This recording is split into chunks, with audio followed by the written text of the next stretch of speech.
going on, guys? It's Cynical and welcome back to another Kingdom Hearts 3 news and information video. Today for you guys, I thought we'd sit down and talk about the slice of Kingdom Hearts 3 goodness we got out of yesterday's PlayStation event. Now, in case you guys don't know, TGS is unfortunately all over and done with. It's a little bit sad, but honestly speaking, I think we have been treated incredibly by Square Enix over the past 2 weeks leading up to TGS.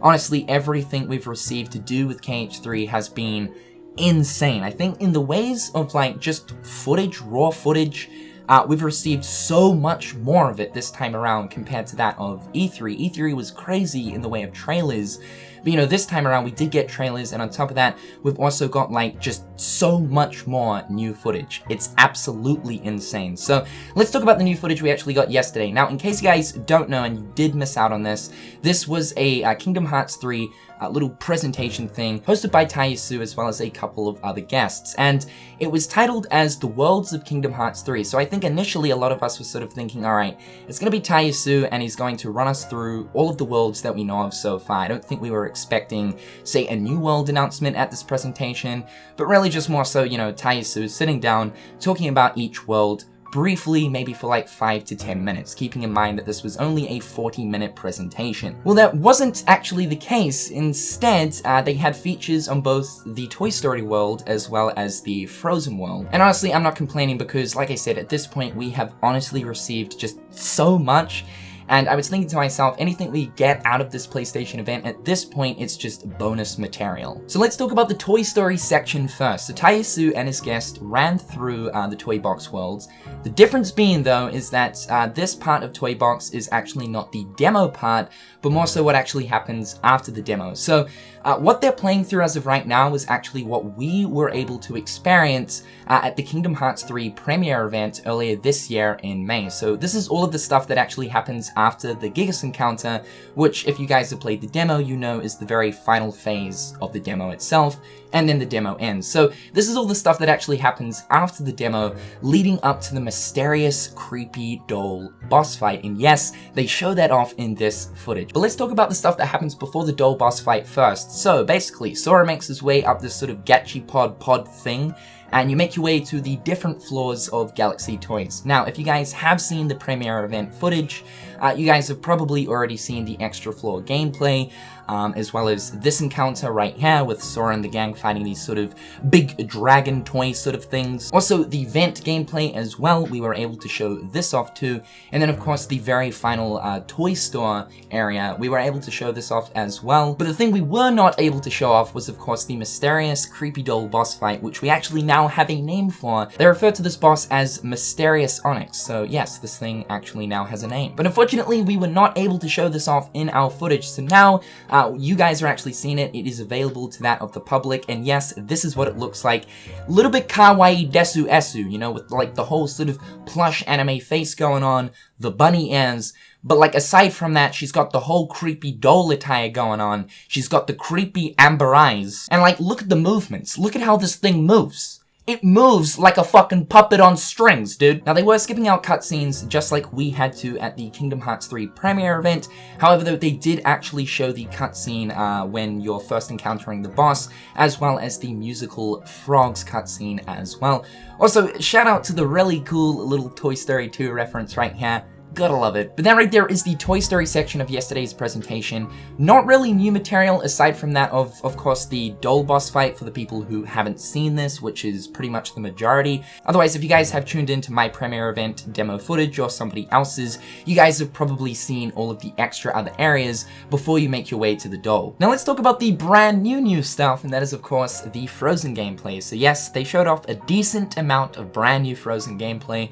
This pretty much consisted of the Trinity Sled Mini-Game, or as it's known as in the English version, the Goofy Curling Mini-Game, which, goddamn, I gotta say, dude, I'm gonna have so much fun with this. This looks too good, and as we know, this minigame is not just going to be specific for that of the Frozen world, but other worlds as well. So we'll probably find ourselves, you know, sliding down a Goofy Shield quite often, and I'm looking forward to it because it looks like a lot of fun. But yes, most of this footage consisted of the Trinity Sled minigame. Towards the end of the footage, we actually did get to see a combat situation, which is super cool. So let's just start off with the Trinity Sled minigame first and foremostly. So it first of all starts off with Sora, Donald, and Goofy being chased by some ice Waven Heartless. Also, we're being chased by an avalanche as well, so it's a double whammy here. We've got two pretty big problems going on. The idea here is to obviously avoid the Ice Waven sort of laser beams that they're shooting out at you. It appears to be that if you actually do get hit by one of these lasers, you actually slow down in speed, which means the avalanche that is trying to crawl into Sora's soul gains speed on you. So pretty much you're trying to avoid not getting hit in this situation, otherwise eventually I assume you'll get eaten up by the avalanche and you'll have to restart. The person playing here didn't actually fail. She got hit quite a few times, and there was actually one moment where it looked like she was going to get swallowed, but she did a good job. She pulled through. Eventually, Sora, Goofy, and Donald fly off the edge of the cliff. The camera angle pans and changes, and then Sora then goes into his sort of dive mechanic. So I like how they're actually involving like the mini game halfway through. The dive mechanic then comes into play. Then the camera switches from front facing to behind Sora, Donald, and Goofy, and you now have like more control over the sled itself. You can actually switch directions, so there's different paths and slopes and ramps to take. It looks like a lot of fun. There's also HP orbs as well as a lot of money on the field as you're going down the slope as well. And it just sort of seems like Square Enix are involving money more into minigames this time around, which is cool. It just means that you're going to be collecting more money as you just do a lot of different things throughout Kingdom Hearts 3. For an example, you'll notice that the gummy ship routes now have money just sort of floating around, whereas previously, you know, playing mini games or doing something like the gummy ship system didn't actually reward you with money. So I like how they're actually incorporating money into a lot more things this time around. Maybe this means that there is going to be more items, more shops in Kingdom Hearts 3, which I think really is a no-brainer. This is going to be the biggest in the series thus far, so that kind of makes sense. Once the Trinity Sled Mini-Game is over, we then find ourselves in a combat situation with those three dang Ice Waven Heartless, and yes, we have to slap them 3 ways from Sunday. Now, this gameplay was actually fresh as shit, because the combos, the combos, man, they're looking good. So I would say that the floatiness factor is still there. We can see that when Sora performs an aerial combo, he stays in the air until the combo is completely done, then gravity takes play and he gets dragged to the ground. Obviously, this is not apparent in games like Kingdom Hearts 1 or 2. Gravity is a little bit more so there, and this is evident work of that of Osaka Team. Ever since Kingdom Hearts Birth by Sleep, this is where the whole floatiness thing came into play, due to the fact that the gameplay found in Birth by Sleep and even Dream Drop Distance, you can definitely feel that floatiness factor there. This again is apparent within Kingdom Hearts 3 from just scene footage and of course playing it for myself. You guys have probably heard this discussion of floatiness, but yes, it is still sort of in the game. But however, these combos do look faster, and not just that, we're actually seeing different combos. In fact, with all of the footage that we've received over the past sort of week, we've seen quite a few new combos, and for a little while there, I was a little bit worried because for a lot of the different Kingdom Hearts 3 trailers, we were always seeing Sora performing the exact same combos. So for a little while there, I was kind of thinking to myself, maybe there is not going to be any customization when it comes to the combos of this game, and more so combos are just going to be built around switching between different Keyblades and utilizing their different Keyblade transformations. Now that is not the case. The traditional system is in play for Kingdom Hearts 3, so that means that the way in which combo customization worked in a game like Kingdom Hearts 2, we can expect that to be in place for Kingdom Hearts 3. And yes, it's evident here because in this Frozen gameplay, we're actually seeing a different combo, but one that is a lot faster. And in terms of the whole floatiness discussion, I mean, we can still see that when Sora is performing an aerial combo, yes, the whole gravity thing, it's a little bit wonky, but the combo in itself just looks faster, and for me personally, I feel as if that reminds me more so of Kingdom Hearts 2's combat, just with the speed of this combo in itself. Again though, this doesn't mean that the floatiness has been utterly removed from the game, because if we look back to the toy box gameplay right here, we're still seeing that exact same combo with what looks to be the same amount of floatiness in play. And also, interestingly enough, it looks like we can now actually incorporate party members into combos. This combo right here, you guys can see the finisher Sora actually uses Goofy. Yeah, like he uses Goofy as a finisher. I'm really interested to see if there's going to be more of these. If we're seeing a Goofy one right here, then there's most likely got to be a Donald one.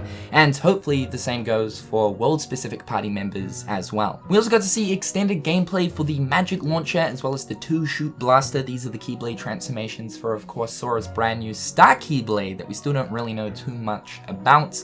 But I feel as if sort of the focus towards these Keyblade transformations sort of switched once we started to ramp up with more world announcements, because of course generally when we get a world announcement, they like to focus on that Keyblade that's specific to that world. So it's been a little while since we last saw the Magic Launcher and the 2-Shoot Blaster, but here it is. It's looking really, really cool. I also noticed that when Sora's using this, you guys will notice R2 is on the screen over there. Not too sure what this says. I'm sure translations will come out sometime shortly.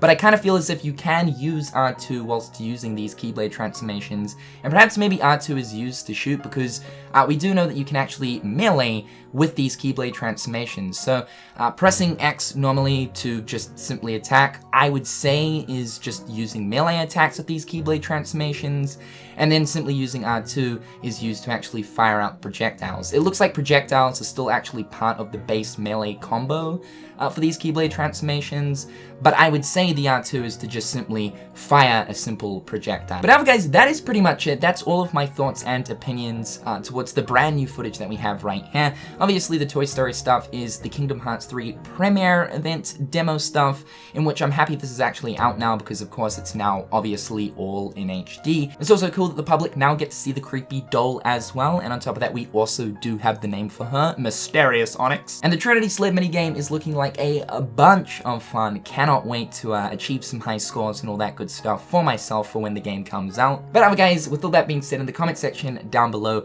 let me know your thoughts and opinions. I'm Cynical. Hopefully you guys are having a fantastic day, and until next time guys, I'll catch you later. Peace. Hit them on the page, you'll be coming through stunning. Go dip my mouth when you suckers be bluffing. Milk crate, gaming up the bitch though. Catch me in the back playing Super Nintendo.